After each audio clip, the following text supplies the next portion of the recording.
కానీ సమాజ హితంకు వచ్చేవాళ్ళం వ్యక్తిగత కక్షల కోసం పోరాడవలసిన అవసరం లేదు. ఒకప్పుడు సిద్ధాంతాల పోరాటాలు ఉండేటివి. ఆ విషయం కూడా మీరు గుర్తుపెట్టుకోవాలి. సిద్ధాంతాల పోరాటం అంటే మన దేశంలో మీరు గుర్తుపెట్టుకోవాల్సింది, మనకు రాజ్యాంగం వస్తానే, మీరు చిన్నపిల్లలు కాబట్టి భవిష్యత్తులో మీకు అన్ని ఒక ఆలోచన వస్తుంది. రాజ్యాంగం వచ్చినప్పుడు మీరు గుర్తుపెట్టుకునేది, ఏ దేశమైనా పబ్లిక్ పాలసీస్ ఆర్ ఇంపార్టెంట్. ఇంత మునుపు మాట్లాడినప్పుడు చెప్పారు, నేను ఒక పాలసీ తీసుకున్నాను, మా అయ్యన్న పత్రి గారు చెప్పినట్టు ఫ్యూచర్ నాలెడ్జ్ ఎకానమీని ఆలోచించాను. దానిపైన ఏం చేయాలని ఆలోచించినప్పుడు అప్పటికప్పుడే ఇన్ఫర్మేషన్ టెక్నాలజీ రెవల్యూషన్ వచ్చింది.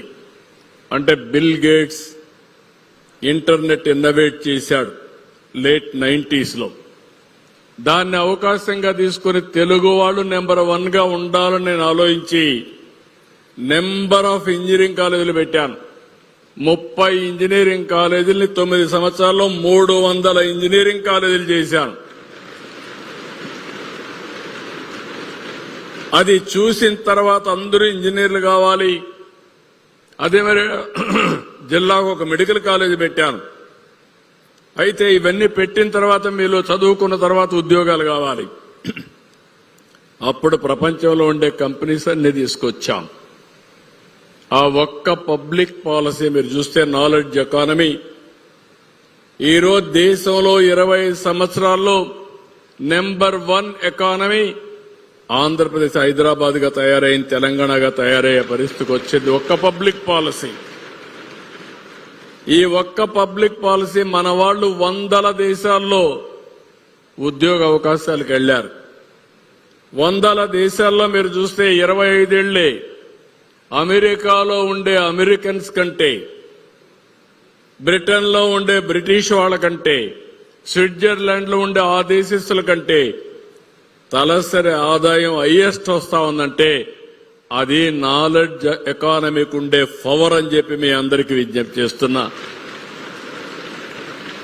25 ఏళ్లకు మునుపు ఒక పాలసీ పెను ప్రభావం చూపించిందంటే మీరందరూ గుర్తుపెట్టుకోవాలి, చట్టసభల్లో ఎలాంటి పాలసీలు తేవడమే కాకుండా అమలు చేయాల్సిన బాధ్యత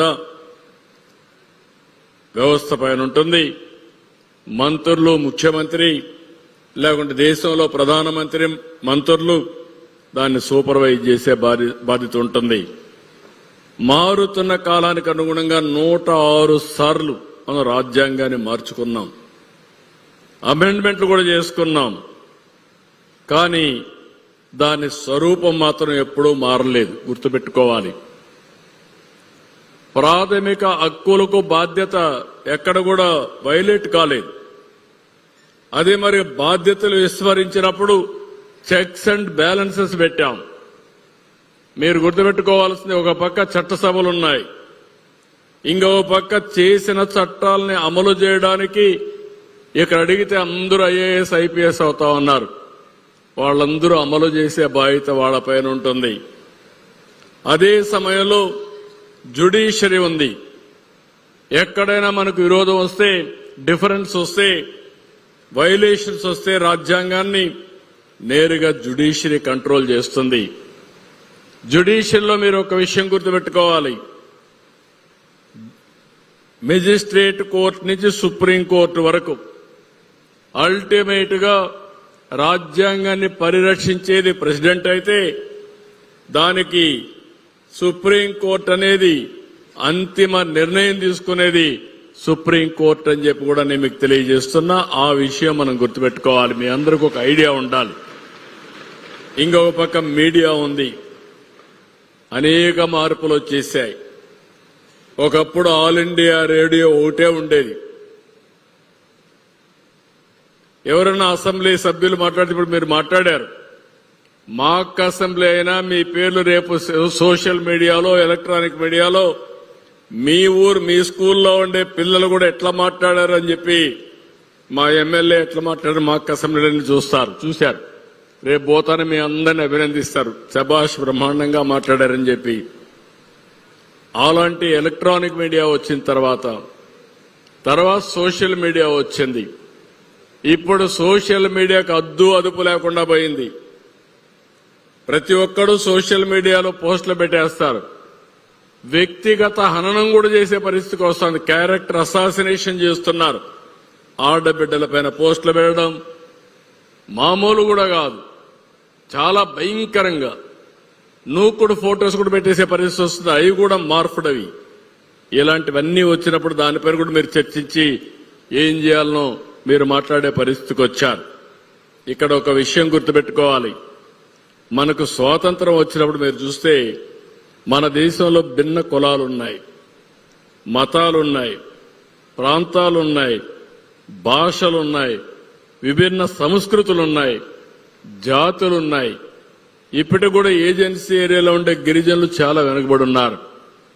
అలాంటివన్నీ చూసి ఆనాటి బ్రిటిష్ ప్రధాని విన్స్టన్ చర్చిల్ ఒక మాట అంటాడు, ఇండియా ఎప్పటికీ బాగుపడదు, వీళ్ళకి మేము స్వాతంత్రం ఇచ్చినా బాగుపడదని చెప్పి అవగాహన చేసే పరిస్థితికి వచ్చాడు.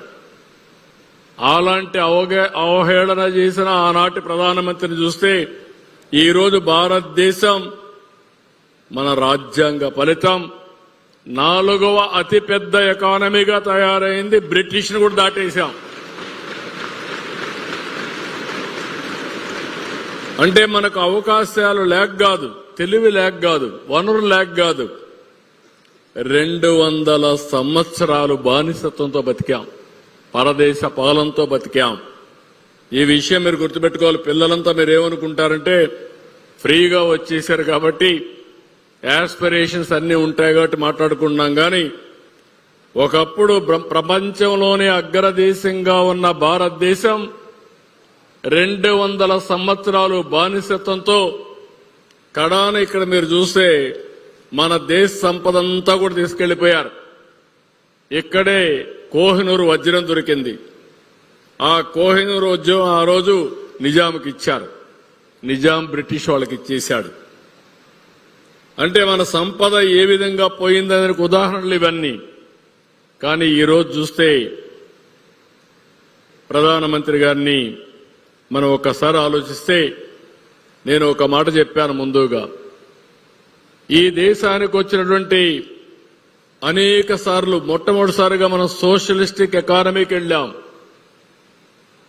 దాంతో 47 నుంచి 91 వరకు ఇండియా అంటే ప్రపంచం అంతా చిన్న చూపు చూశారు. మొట్టమొదటిసారిగా 1991లో పివి నరసింహరావు గారు తెలుగు బిడ్డ, ఈ రాష్ట్రంలో పుట్టిన వ్యక్తి ఎకనామిక్ రిఫార్మ్స్ కు నాంది పలికాడు. అది పెద్ద గేమ్ చేంజర్ గా భారతదేశానికి వచ్చింది. అక్కడి నుంచి మీరు చదువుకున్న మీ భవిష్యత్తు బ్రహ్మాండమైన భవిష్యత్తు వచ్చే పరిస్థితికి వచ్చింది. అక్కడి నుంచి మీరు ఒకసారి ఆలోచిస్తే ఈరోజు మన ప్రధానమంత్రి గారు వచ్చిన తర్వాత